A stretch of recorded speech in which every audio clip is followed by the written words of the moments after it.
여러분 안녕하세요. 김포에 살고 있는 30대 유부녀입니다.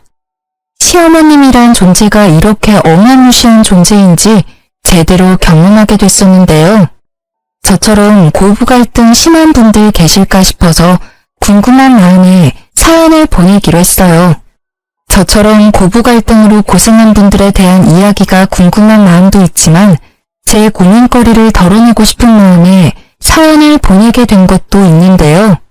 제 이야기를 듣고 조언 한마디씩 남겨주시면 정말 감사하겠습니다.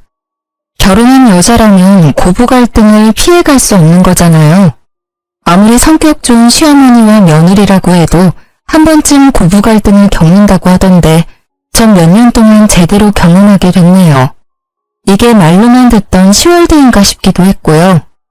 남편은 외동아들로 형제가 한 명도 없는데요. 게다가 아버지 없이 살았다고 합니다. 어머님께서 18살 때 제 남편을 낳았다고 해요. 남편한테 직접 들은 얘기인데 어머님께서 어릴 때 같은 학교 남학생과 실수로 잠자리를 가졌고 그 후 오로지 어머님께서 남편을 책임졌다고 해요. 남자 쪽에서 당장 애 지우라고 요구했음에도 낙태 비용만 받고 결국 애를 지우지 않았다네요. 어머님은 그런 남자와 평생 살 바에 그냥 본인 혼자 책임지는 게 좋겠다 생각했다고 해요. 남편은 살면서 아버님을 뵌 적이 없어요. 아버님 쪽에서 남편이 살아있다는 소식을 듣고 한번 만나봤으면 한다고 말했음에도 오히려 남편이 만나고 싶지 않다고 거절한 상태였어요. 남편이 외동아들이라고 해서 엄청 곱게 자랐을 거라 생각했었는데 꼭 그렇지만은 않았어요. 오히려 남편은 의젓하고 참 착한 사람이더라고요. 남편을 보면 어머님도 참 선하고 좋은 분이겠다 싶었거든요. 전 제 시어머님 될 사람을 보고 경악을 금치 못했습니다. 혼자 아들을 키웠다고 볼 수 없을 정도로 굉장히 미인이셨고 남편 누나라고 해도 믿을 정도였어요. 아무리 남편과 18살 차이밖에 나지 않는다고 해도 이렇게 동안일 수 있는 걸까 싶더라고요. 그리고 나이도 다른 어머님들에 비해 많은 편이 아니라서 마인드 자체도 엄청 젊으셨고요. 근데 그런 어머님께선 정말 남편에 대한 애정이 깊으세요. 아무래도 남편을 혼자 키웠기 때문에 그만큼 남편에 대한 사랑이 더 깊을 수밖에 없죠. 그리고 어머님은 남편 없이 혼자 생활한 분이라 아들한테 의지를 많이 하셨고요. 결혼 허락을 받기 위해 어머님을 찾아뵌 날 아주 난리가 아니었어요. 어머님이 결혼 반대를 심하게 하셨거든요. 절 거의 사람 취급을 하지 않을 정도였는데요. 제가 짐승이라도 된 것처럼 말이에요. 나 이 결혼 반대야. 뭐하러 그 힘든 결혼을 하겠다고 그래? 그냥 연애만 해, 연애만.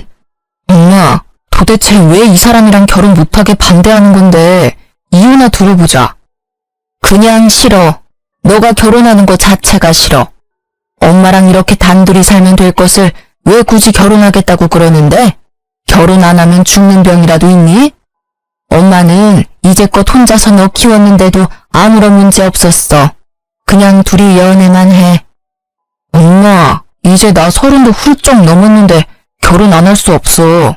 평생 노총각으로 늙어 죽으라고? 나 평생 혼자 살기 싫어. 엄마도 이제 나 다 키웠으니까 다른 남자 만나서 결혼도 좀 하고 그래. 나 평생 엄마 부양할 자신도 없어. 너 이제까지 키워준 엄마한테 할 소리야? 여자 하나 때문에 엄마 버리겠다는 말이잖아. 아들 새끼 키워봤자 다 소용없다는 말 사실이네. 너가 얼마나 여우 같으면 내 착한 아들이 나 버리겠다는 말까지 하니? 엄마, 말 가려서 하세요. 제가 이 사람 좋아서 내가 먼저 결혼하자고 했어. 엄마 자꾸 이런 식으로 막말하고 무작정 결혼 반대하면 나 엄마 안 보고 살 거야. 엄마 허락 안 받고 결혼하겠다고. 어머님은 자기 아들 뺏기는 기분이 든다면서 제가 어떤 사람이든 절대 허락을 해주지 않겠다고 하셨어요. 남편은 무조건 결혼 반대라는 어머님 때문에 화가 났는지 한동안 어머님을 찾아뵙지 않았어요. 어머님은 그동안 남편한테 수백 통 전화를 했는데도 남편은 끝까지 어머님 전화를 받지 않았고요. 남편한테 이모가 5명이나 있는데요. 어머님이 막내라고 합니다. 남편을 자기 자식처럼 많이 보살펴 주신 이모님들께서 어머님이 저희 결혼을 무작정 반대하고 있다는 사실을 알게 되셨는데요. 그래서 첫째 이모님이 대표로 나서기로 했어요. 첫째 이모님께서 시어머님과 저, 남편 모두 한자리에 불렀습니다. 최미숙, 너 경찬이 결혼 반대한다며? 도대체 왜 이 결혼 반대하는 건데? 내가 봤을 때 경찬이 여자친구 참 참하고 예의 바른 처자더만. 결혼 반대하는 이유나 좀 들어보자. 내 아들 주기 아까워서 그렇지. 내가 이제까지 애를 어떻게 키워왔는데 내 청춘 다 바쳐 키운 내 새끼야. 너가 키우긴 뭘 키워. 거의 내가 다 키운 거지 뭐. 너 경찬이 낳았을 때 고작 나이가 18살이었어. 그 당시 내 나이는 30살이었고 18살 때 너 사춘기 심하게 왔을 때라서 경찬이 거의 돌보지 않고 놀기 바빴잖아. 그래서 집에 혼자 있는 경찬이 불쌍해서 내가 다 키웠어. 너가 이제까지 경찬이를 위해서 해준 게 뭐가 있다고 결혼 반대하고 지랄이니? 언니, 말 참 섭섭하게 한다. 그래, 언니 말대로 나 경찬이 낳기만 했지 언니가 거의 다 키운 놈이야. 그래도 내 배 아파서 난 내 새끼인데 내가 결혼 반대도 못해? 경찬이 평생 이렇게 너 옆에 끼고 살겠다고? 너 진짜 욕심 과하다. 너 하나 행복하겠다고 아들 행복까지 뺏으면 어쩌자는 거야? 너 그렇게 욕심 많은 상태로 늙으면 추하다는 소리밖에 못 들어. 경찬이가 우리한테도 결혼 허락 받으러 왔을 때 울더라. 너 때문에 힘들다고. 지금 이 여자친구랑 결혼 못하면 평생 후회할 것 같다더라. 그러니까 너 욕심 덜어내고 허락해줘. 내가 봐도 좋은 애 같아. 이모님들 도움 덕분에 저와 남편은 결혼할 수 있었는데요. 결혼 허락을 받는 것부터 순탄치 않았지만 그래도 무사히 결혼할 수 있었어요. 그렇게 남편과 결혼한 뒤로 한동안 별 문제 없이 잘 지내고 있었는데요. 결혼 생활을 하면서 느낀 점 한 가지가 있는데 그건 어머님이 정말 인기가 많다는 거였어요. 아까 말한 그대로 제 시어머님은 다른 어머님들에 비해 젊기도 하고 워낙 미모가 아름다운 분이시라서 항상 주변에 남자가 많았어요. 끼도 엄청 많으신 분이라 남자들이 좋아할 수밖에 없겠더라고요. 결혼하고 나서 어머님이 저한테 마음이 어느 정도 열렸을 때 어머님께서 술김에 저한테 말씀해 주신 게 하나가 있는데요. 어머님께서 제 남편 몰래 만난 남자가 엄청 많았다고 했어요. 아무래도 남편이 학생일 때는 한창 예민할 때니까 엄마가 연애한다고 하면 싫어할 수 있을 거라 생각해서 최대한 연애하는 걸 비밀로 했다고 해요. 어머님이 남편 키울 때 일을 잠깐 쉬신 적이 있었는데 그 당시 사귀고 있던 남자친구가 생활비 전액 다 지원해줄 정도로 능력 좋은 남자들 위주로 만났다네요. 지금은 남편한테 숨기지 않고 연애를 자주 하고 계신답니다. 남자친구가 생길 때마다 명품 선물을 엄청 받아오세요. 저도 살면서 본 적이 없는 비싼 명품 가방을 받아올 때도 있습니다. 그러던 어느 날 어머님이 진지하게 만나고 있는 남자친구가 있다고 하시더라고요. 회사 경영하고 있는 CEO인데 연매출이 어마어마하더라고요. 그 남자친구를 소개해주고 싶다길래 저희 부부는 바로 만나겠다고 했습니다. 아, 안녕하세요. 미숙 씨한테 얘기 많이 들었습니다.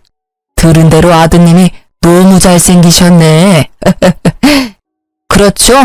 제 아들 저 닮아서 인물이 훤해요. 안녕하세요. 저도 엄마한테 얘기 많이 들었어요. 우리 엄마가 아직 철이 없지만 그래도 착해요. 앞으로 우리 엄마 잘 부탁드립니다. 걱정하지 마세요. 저 말고 우리 미숙 씨 누가 책임지겠습니까? 아, 옆에 계신 분은 그 말로만 듣던 며느님이시구나. 며느님이 미숙 씨보다 더 미인인데? 아, 빈말이라도 감사합니다. 어머님 남자친구께서 제 칭찬을 해주시며 분위기를 띄워줬어요. 특히 남편과 성격이 정말 잘 맞더라고요. 게다가 남자친구분께서 운영하고 있는 회사가 남편이 요즘 관심을 갖고 있는 사업 분야와 관련이 있는 회사라서 말이 정말 잘 통하더라고요.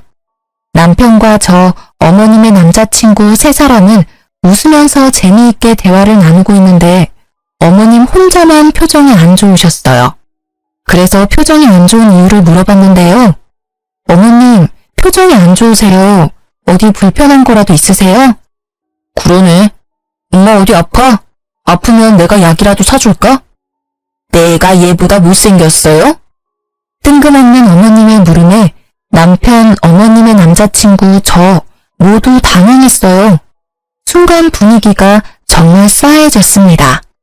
전 어머님의 물음을 바로 눈치챘습니다.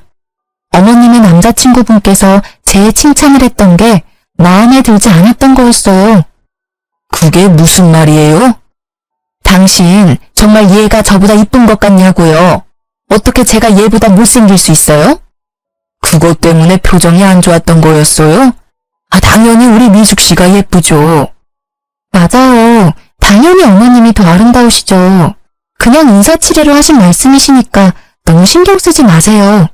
야, 너 지금 이 사람이 너 칭찬 좀 했다고 너무 기고만장하지 마. 엄마, 왜 그래? 오늘 좀 예민한 것 같네? 예민하긴. 내가 틀린 말 한 것도 아닌데. 가뜩이나 얘가 내 아들 뺏어가서 그것 때문에 기분 언짢은데 이제 내 남자친구까지 뺏어갈 작정이네. 괜히 소개해준 것 같아. 우리 그냥 가요. 얘랑 더 이상 같이 있기 싫어. 어머님 질투가 또 도졌어요. 어머님의 남자친구가 제 칭찬한 게 그렇게 마음에 안 드셨나 봐요. 결국 어머님은 저희 부부를 두고 남자친구만 데리고 나가셨습니다. 너무 황당한 이유로 저한테 무작정 화를 내신 어머님 때문에 어이가 없던 저와 남편은 한참을 멍하니 가만히 앉아만 있었을 정도로 기가 막히더라고요. 그 뒤로 제가 몇 번 전화를 했었는데 어머님이 제 전화를 끝까지 안 받더라고요.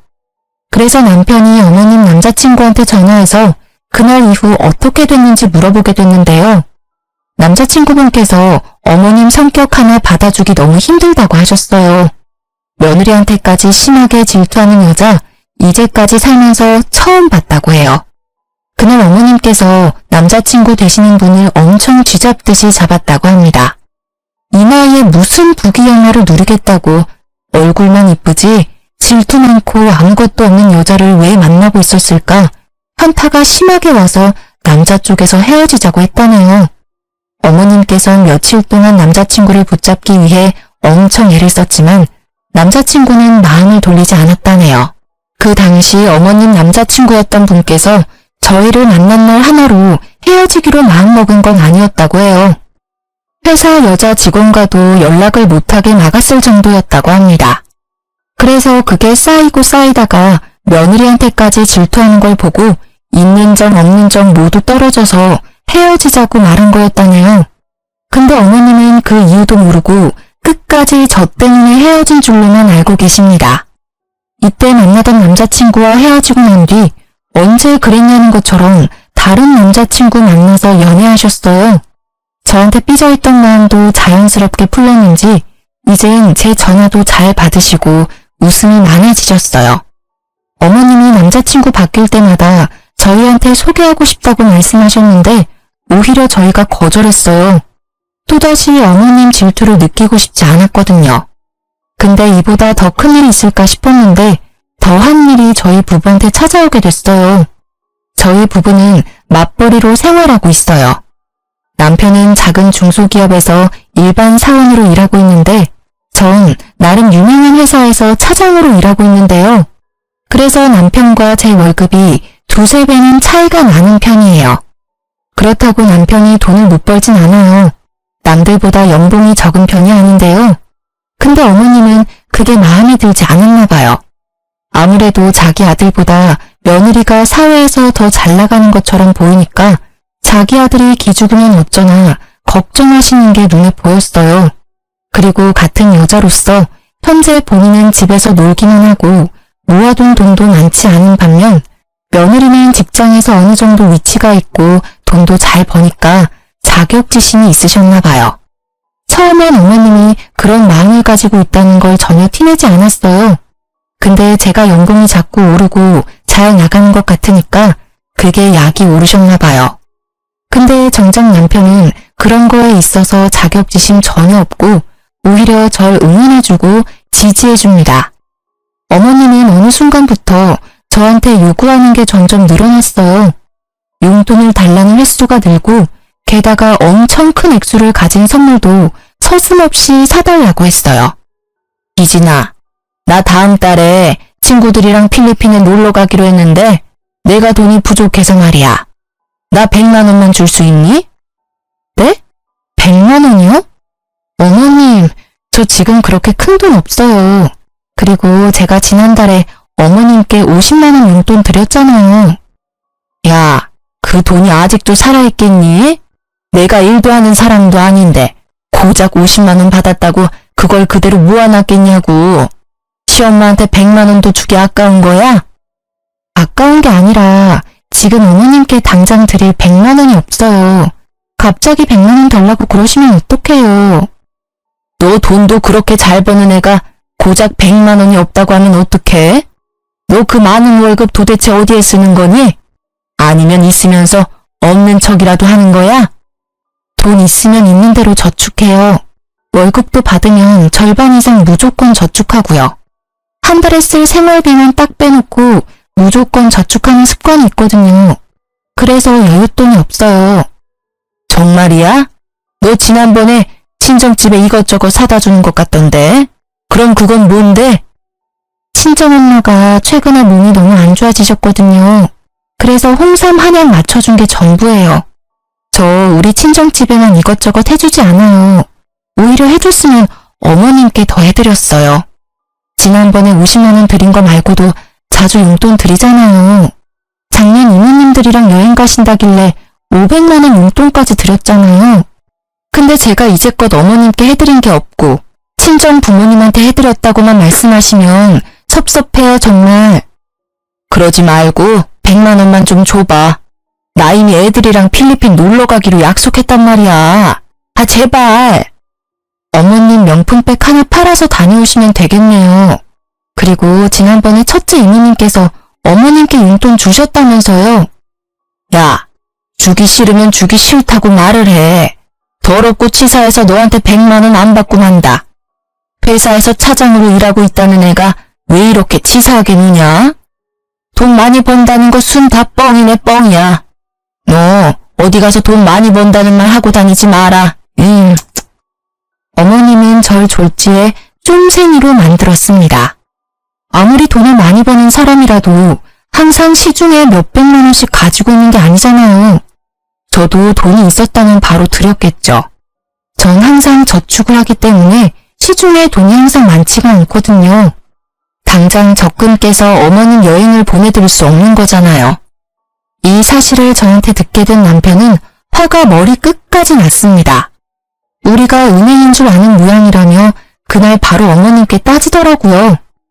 엄마, 희진이한테 100만 원 달라고 했다며? 우리한테 그 큰 돈이 어디 있다고 그래. 희진이 돈 많이 벌잖아. 너보다 3배 이상 버는 걸로 알고 있는데 당연히 100만 원쯤 갖고 있는 줄 알았지. 있어도 그렇지. 그걸 왜 엄마한테 줘야 하는데? 희진이가 원래 돈 있으면 무조건 저축하는 습관이 있어서 급한 일이 아니면 되도록 그 큰 금액 그냥 가지고 있지 않아. 작년에 엄마 이모들이랑 여행 갔을 때도 그거 그냥 보내준 거 아니야. 희진이가 엄마랑 이모들 여행 보내주고 싶다고 1년 동안 여행 적금 따로 들어놨던 거였어. 희진이는 돈 있다고 막 쓰지 않아. 그렇게 계획적으로 쓴 덕분에 엄마 작년에 여행 편하게 다녀올 수 있었던 거였고 나도 이렇게 좋은 집에서 살 수 있는 거고. 잔소리하고 싶어서 찾아온 거냐? 듣기 싫으니까 그만해. 그냥 엄마한테 돈 주기 싫다고 말하면 되는 걸 요란하게 말하네. 끝까지 내 말 못 알아듣네? 그 뜻이 아니라고 분명히 말했지. 용돈 한 번 받기 더럽게 힘드네. 제 좋은 회사 들어갔다는 거 다 순뻥인 것 같아. 저런 애가 어떻게 좋은 회사에 들어갈 수 있었겠어? 혹시 몸 팔아서 그 회사에 입사한 거 아니야? 내가 봤을 때 분명 그랬을 것 같아. 그렇지 않고서야 저런 애를 뭐하러 뽑았겠어? 어머님, 그게 무슨 말씀이세요? 제가 몸 팔아서 회사 입사했다니요. 말씀이 너무 지나치세요. 엄마, 말 가려서 못해? 못 배운 사람처럼 그게 무슨 말이야. 당장 이 사람한테 사과해. 어떻게 그런 말을 아무렇지 않게 할 수가 있어? 엄마가 그런 소리 들으면 어떨 것 같은데. 당장 사과해. 내가 뭘 그렇게 잘못했니? 그 정도로 얘가 너무 쪼잔하니까 한 말이지. 그렇게까지 화낼 필요는 없잖아. 엄마, 아무리 그래도 그렇지 며느리한테 그런 말을 하는 사람이 어딨어? 입장을 바꿔서 생각을 해보라고. 만약 이모들이 엄마한테 그런 말 했으면 엄마도 엄청 난리쳤을 게 분명하잖아. 난생 처음으로 전 어머님께 큰 소리를 내고 말았습니다. 남편도 정말 무섭게 화를 냈었고요. 두 사람이 이렇게 화를 내면서 달려드니까 어머님은 처음으로 당황한 모습을 보이셨어요. 본인이 한 말이지만 본인도 선을 넘었다는 것을 인지했는지 결국 마지못해 사과하시더라고요. 이날 사건 이후로 한동안 어머님과 대면대면하며 지냈어요. 사실 제가 크게 상처를 받았었거든요. 어머님도 본인이 잘못한 걸 알고 있지만 자존심이 있어서 제가 먼저 연락하지 않으면 먼저 연락하거나 그러진 않으시더라고요. 한참 지난 후에 어머님이 이모님들과 단체로 건강검진을 받은 적이 있었는데요. 그 뒤로 검진 결과가 나올 때가 됐을 무렵에 어머님께서 근심 걱정 가득한 표정으로 저와 제 남편을 찾아온 적이 있어요.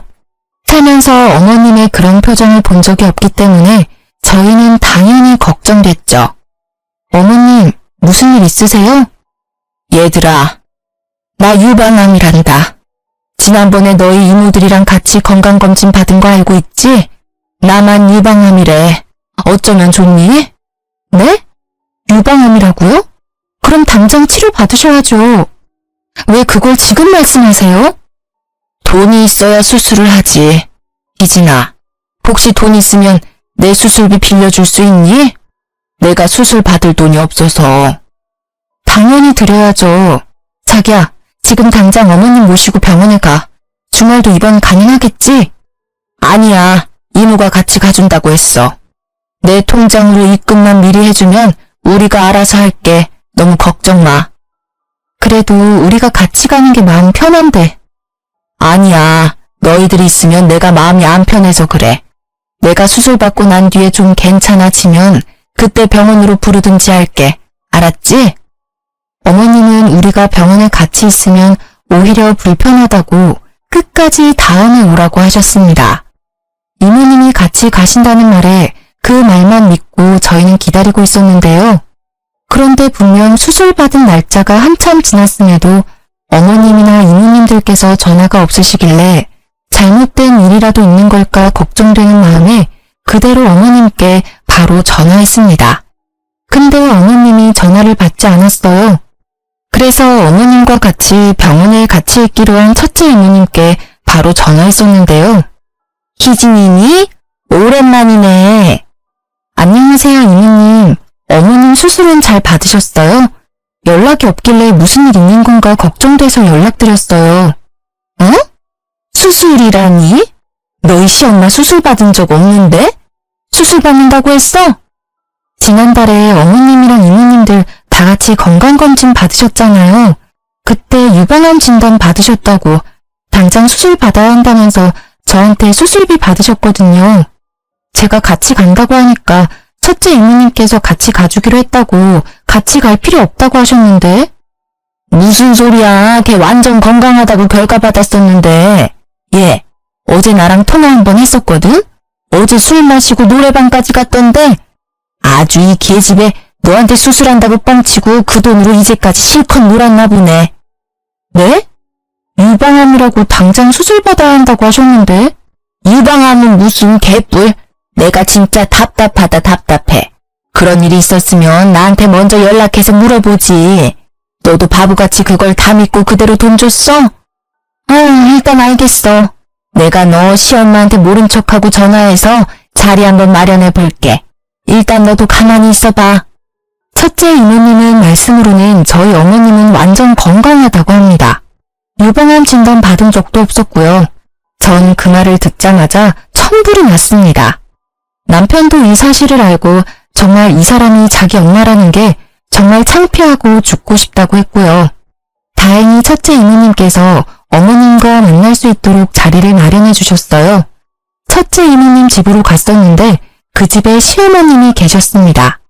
저희를 보자마자 어머님은 굉장히 많이 놀라셨어요.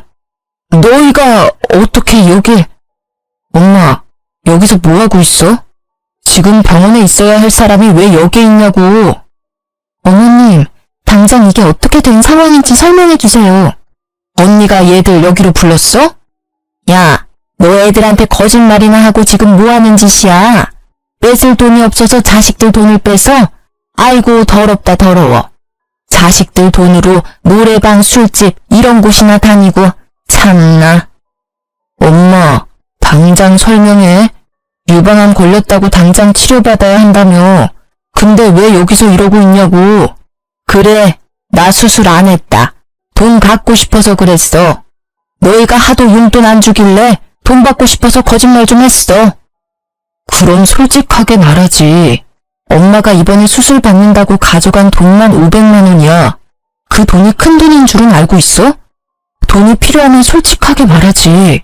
암에 걸렸다는 핑계로 돈 가져가면 어쩌자는 거야? 난 엄마 정말 암에 걸린 줄 알고 하루하루 얼마나 걱정했는데. 예전에 내가 100만 원 달라고 했을 때 그냥 줬으면 됐잖아. 그때 돈 달라고 했을 때 곱게 줬으면 내가 이런 거짓말도 안 했지. 넌 왜 항상 날 나쁜 년으로 만드냐? 어이없네. 지금 당장 500만 원 돌려줘요. 없어. 이미 다 썼는데 어떻게 주니? 그 돈 어디에 썼는데? 노는데 다 썼지. 어디에 쓰겠니? 남편이 카드 내역서 등 모두 확인한다며 꼬치꼬치 캐물은 결과 어머님이 돈을 쓴 행방에 대해 알게 됐어요.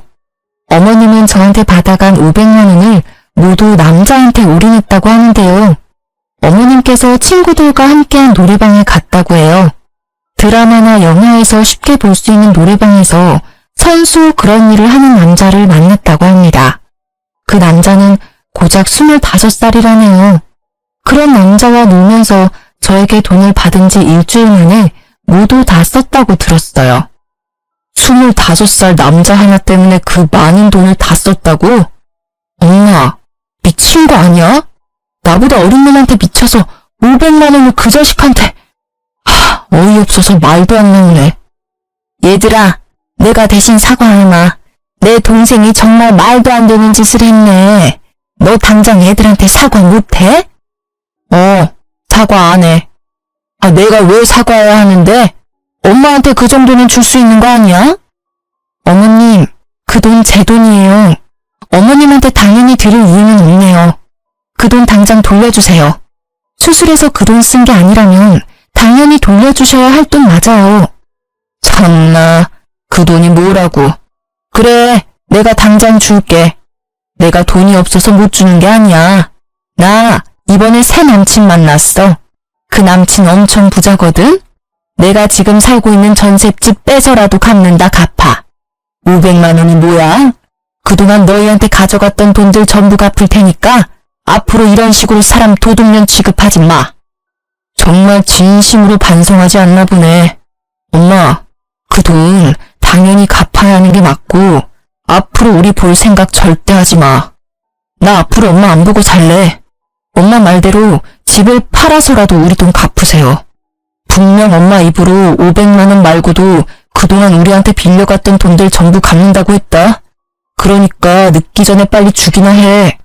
어머님은 우리가 달라고 하지 않았는데도 이제껏 본인이 우리한테 가져갔었던 돈 전부를 갚는다고 하셨습니다.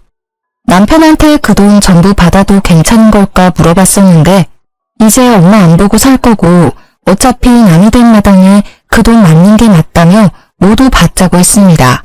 남편은 어머님께 많이 실망하고 있는 정 없는 정 모두 떨어졌다고 하네요. 중간에서 지켜보고 있던 이모님께서도 차라리 보고 살지 말라고 그게 우리한테 좋을 것 같다고 하셨어요. 이날 이후 약 한 달이 지난 후 어머님이 제 통장에 1억이라는 돈을 입금하셨는데요. 어머님이 본인 입으로 말한 그대로 전셋집을 내놓았다고 하더라고요. 그렇게 돌려받은 전세금을 그대로 저한테 전부 주신 거였는데요. 돈이 입금된 이후 바로 문자가 왔습니다. 이 돈 받고 꺼져라. 앞으로 어디 가서 내 며느리 아들이라고 말하고 다니지 말거라. 너희 말대로 우리 앞으로 보고 살지 말자. 나도 나 지켜줄 남자 잘 만나고 있으니 너희는 평생 그렇게 쪼잔하게 잘 살렴? 이런 내용으로 문자가 왔었어요. 참 유치하기 짝이 없습니다. 남편이 이 내용 그대로 어머님께 문자 받았다고 합니다. 이모님 말로는 어머님보다 5살 많은 회사 사장이라고 하는데요. 어떤 일을 하는지는 잘 모른다고 해요. 근데 이모님들이 보기에 관상이 안 좋다고 하시더라고요. 팔뚝에 문신이 한가득 있고 게다가 건들건들하게 다니는 걸 보니 건강한 일을 하는 사람은 아닌 것 같다고 했어요. 그래도 입고 다니는 옷이나 끌고 다니는 차를 보니까 돈이 많은 사람처럼 보인다고는 했어요. 그래서 시어머님께서 전세금을 우리한테 선뜻 내준 이유가 다 있어 보인다고 해요. 그렇게 어머님과 거의 1년 가까이 양보고 지내고 있었어요. 이모님들과는 꾸준히 연락했었고요. 아무래도 이모님들이 제 남편한테는 친어머님과 같은 분들이기 때문에 저희가 항상 감사한 마음으로 잘하려고 노력하고 있어요. 이모님들도 어머님과는 절연했어도 자기들이랑은 그럴 필요 전혀 없다고 오히려 저희를 더더욱 잘 챙겨주세요. 그런데 어머님께서 울면서 저희한테 찾아온 적이 있었는데요. 거의 1년 만에 어머님을 뵀던 거였어요. 갑자기 찾아온 어머님 때문에 저희는 엄청 당황했었는데요. 얘들아, 오랜만이다. 1년 만에 갑자기 찾아와서 놀랬지? 무슨 일로 여기에 오셨어요? 저 어머님이랑 할 말 전혀 없는데요. 그래, 당연히 너 입장에선 내가 꼴도 보기 싫은 게 당연하다. 그래도 내가 너희한테 사과하고 싶어서 얼굴에 철판 깔고 찾아왔다. 늦었지만 내 사과 받아줄 수 있겠니? 왜 이제 와서 사과하세요? 부자 남자친구 만났다고 더 이상 우리 필요 없다고 말씀하신 분이 어머님이셨어요. 사실 나 갈 곳이 없어.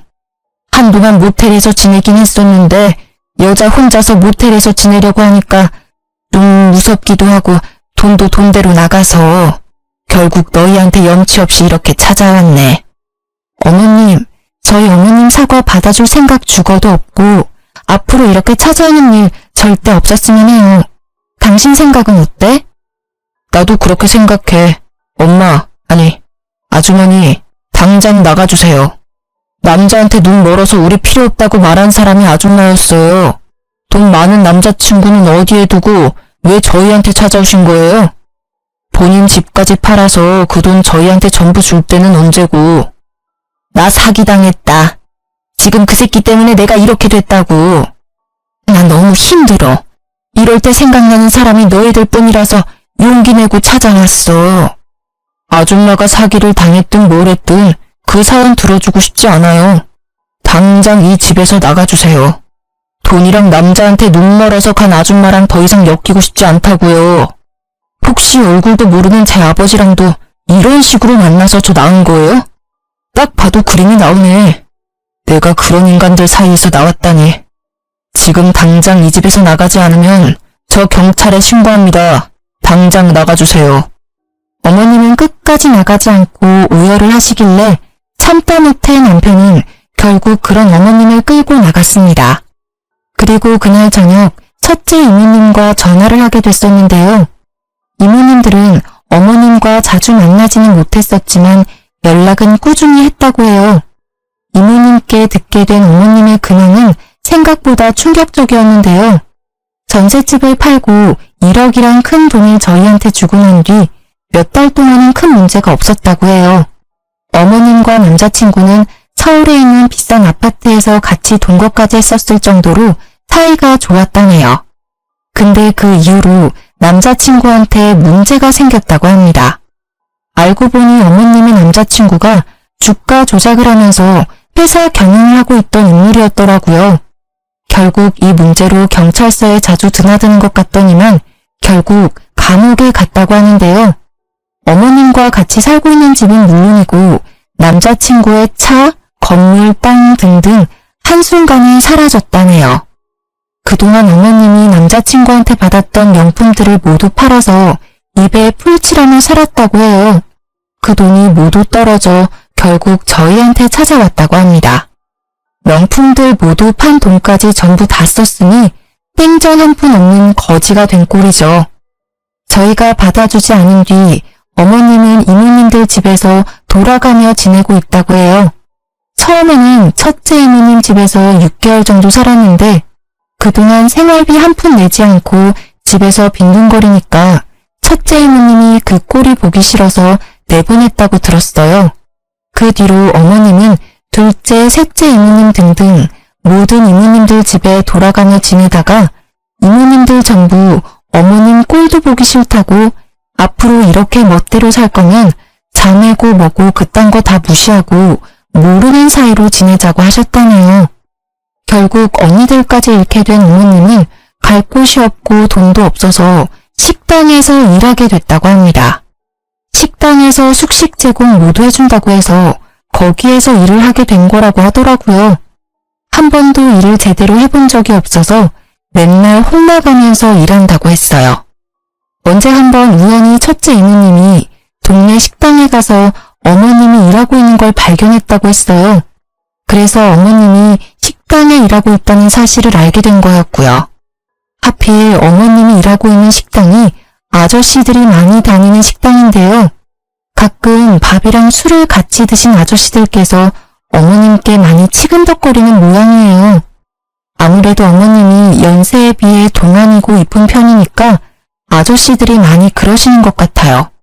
그걸 또 참고 일하고 있다네요. 그 뒤로 어머님께선 절 따로 만나고 싶다고 연락하셨어요. 남편은 어머님한테 연락 오면 절대 받지 말고 만나지도 말라고 경고했었지만 그래도 마지막으로 딱 한 번 만나보기로 했어요. 그렇게 어머님과 카페에서 만났었는데요. 오랜만에 어머님을 뵀던 거였는데 살이 엄청 빠지셨고 어디 아픈 사람처럼 보였어요. 오랜만이다. 안 나올 줄 알았는데 이렇게 나와줘서 정말 고마워. 마지막이라 생각하고 나왔어요. 무슨 일로 만나자고 하신 거예요? 그게 아니라 너가 내 말을 믿을지는 모르겠지만 내가 정말로 암 판정을 받았어. 유방암 2기 정도라고 하는데 지금 당장 수술이 필요하다고 하더라고. 근데 너도 알다시피 내가 돈이 하나도 없어. 그래서 병원 치료 받을 수가 없는데 혹시 괜찮다면 병원비 좀 빌려줄 수 있니? 어머님, 또 돈 달라고 저 부르신 거예요? 예전이랑 같은 수법으로 저한테 돈 달라고 하시네요. 그때도 유방암 걸렸다고 저한테 돈 빌리셨잖아요. 그 말을 또 믿으라는 건가요? 돈이 필요하면 색다른 방법으로 빌리시지 또 암에 걸렸다고 하시면 어떡해요. 정말 암 맞아. 너가 증거 내놓으라고 하면 내가 병원에 가서 진단서 갖고 올게. 정말 유방암 맞아. 나도 더 이상 너한테 돈 얘기 절대 안 하고 싶은데. 어머님, 앞으로 저한테 돈 달라고 연락하는 일 없으면 좋겠고 얼굴 보자는 연락도 절대 하지 마세요. 그냥 저한테 연락 자체를 하지 마세요. 오늘은 그냥 마지막으로 얼굴 뵙기 위해 나온 겁니다. 정말 암이라면 이모님들께 연락을 하든 뭐든 무슨 방법을 써서라도 수술 받으시고요. 어머님을 카페에 두고 전 바로 집으로 갔습니다. 남편한테 어머님이 암에 걸렸다고 하시는데 돈 줄 거냐고 물어봤더니 절대 안 준다고 하네요. 남편도 마찬가지로 어머님이 암에 걸렸다는 걸 믿지도 않았고요. 이모님들도 어머님의 전화를 일절 받고 있지 않다고 하더라고요. 이모님들도 어머님한테 하도 당한 게 많아서 진절머리가 난다고 하더라고요. 암에 걸렸다는 사실을 이모님들께도 알렸는데 그게 진짜인지 아닌지 본인들이 알 방법이 있냐면서 정말 아프면 본인이 알아서 해결할 거라고 절대 신경 쓰지 말라고 하셨어요. 그 뒤로 어머님이 어떻게 살고 있는지는 전혀 모르는 상태인데요. 워낙 미모가 출중하신 분이라서 새로운 남자친구를 만나 잘 지내고 있을지 수술을 받았을지 모르겠지만 식당에서 고생이란 고생은 전부 하신 분이라서 예전처럼 남자 만나기는 쉽지 않을 것 같아요. 실제로 식당에서 일한 뒤로 한 번도 남자친구를 만나지 못했다고 하는데 지금은 어떻게 됐을지 모르겠어요. 부모와 자식이 절연하며 지내는 게 정말 가능한 일인지 상상이 안 갔었는데 그런 말도 안 되는 일이 저희한테 생길 줄은 전혀 몰랐어요. 남편도 항상 하는 말이 자신에게 이런 일이 생길 줄은 꿈에도 몰랐다고 해요. 이모님들과 명절 때마다 만나 뵙고 있는데 만날 때마다 저희한테 항상 하시는 말씀이 부모 하나 잘못 만나서 이게 무슨 고생이냐면서 항상 저희를 안쓰럽게 바라보세요. 남편은 그런 이모님들은 엄마라 생각하고 살겠다며 말하고요. 저도 남편처럼 이모님들이 제 시어머님이라 생각하고 최선을 다해 잘하고 있습니다. 이모님들도 여전히 절 많이 이뻐하시고요. 사람은 욕심이 끝도 없다고 하는데 욕심이 너무 과하면 결국 화를 부르는 것 같아요. 저도 이번 일 계기로 욕심을 적당히 부리며 살아야 되겠다는 다짐을 하게 됐습니다. 그리고 최근에 저희 부부한테 좋은 일이 생겼는데요. 제가 얼마 전 임신하게 됐다는 거예요. 이제 한 달 조금 넘은 상태라 한창 조심해야 할 때입니다. 예전에 임신하고 싶어서 엄청 노력했었는데 임신이 안 됐었거든요. 근데 요즘 몸과 마음이 다 편해서 그런지 임신이 바로 돼버렸어요. 그리고 남편도 회사에서 일을 잘한 덕분에 연봉도 쑥쑥 올랐고 조만간 승진도 가능하지 않을까 싶어요. 그리고 저희는 아기가 생긴 김에 조금 더 넓은 집으로 곧 이사할 예정이에요. 요즘 좋은 일이 차례대로 진행되고 있어 정말 행복해요.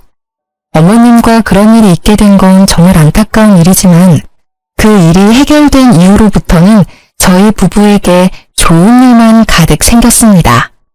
고부 갈등은 살면서 해결할 수 없는 숙제라고 하잖아요. 결혼하기 전까지 크게 와닿는 부분이 전혀 없었는데 이번 일을 통해서 그 말이 정말 맞다는 것을 제대로 경험했습니다. 전 딸 같은 며느리, 친정엄마 같은 시어머님, 그런 말 절대 믿지 않습니다. 저와 마찬가지로 유부녀라면 다들 믿지 않으실 거예요. 시집간 친구들도 현재 고부 갈등으로 엄청 고생하고 있어요. 그 친구들이 하는 말이 제가 정말 부럽다고 합니다. 시어머니 때문에 받을 스트레스를 이제 더 이상 받지 않아서 좋겠다면서요. 남편이 어머님을 평생 보지 않는다는 사실이 마음 아프지만 그렇게 철없는 어머님과 평생 살면서 고통스러울 바에 안 보고 사는 게 좋지 않을까 싶어요. 전 이제 앞으로 죄책감 이런 감정 느끼지 않고 제 아이와 남편에게 집중하면서 행복하게 잘 살아보려고 합니다. 지금까지 저의 길고 답답한 사연을 들어주신 분들께 감사하다는 말씀 드리고 싶어요. 저처럼 고부 갈등을 제대로 겪고 있는 분들께 힘내라는 말씀 전하고 싶어요. 그리고 우리나라 며느리들 항상 힘내고 기죽지 않았으면 좋겠다는 말 전하고 싶습니다.